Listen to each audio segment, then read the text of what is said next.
8ஆம் தேதி அமெரிக்காவில் இருந்தபடி காணொலி காட்சி வாயிலாக திமுக தேர்தல் ஒருங்கிணைப்பு குழுவுடன் முதலமைச்சர் ஆலோசனையில் ஈடுபட்டார். ஒருங்கிணைப்பு குழுவில் இடம்பெற்றுள்ள அமைச்சர்கள் KN நேரு, ஏவா வேலு, தங்கம் தென்னரசு, உதயநிதி ஸ்டாலின், திமுக அமைப்புச் செயலாளர் RS பாரதி ஆகியோர் இந்த கலந்துரையாடலில் பங்கு பெற்றனர். இந்நிலையில் திமுகவிலும் அமைப்பு ரீதியாக பல்வேறு மாற்றங்களை மேற்கொள்ள ஒருங்கிணைப்பு குழு ஆலோசனை நடத்தி முதலமைச்சரிடம் பரிந்துரைத்துள்ளதாக தகவல் வெளியாகியுள்ளது.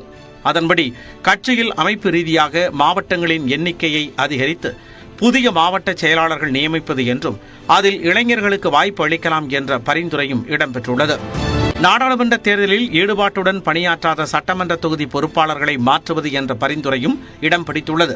மகளிர் அணி, மாணவர் அணி, இளைஞர் அணி உள்ளிட்ட முக்கிய அணிகளுக்கு அதிகாரத்தை அதிகப்படுத்தவும், அணிகளின் நிர்வாகிகளோடு மாவட்ட செயலாளர்கள் ஒருங்கிணைந்து செயல்பட வேண்டும் என்பன உள்ளிட்ட விரிவான பரிந்துரைகள் தயாராகியுள்ளன.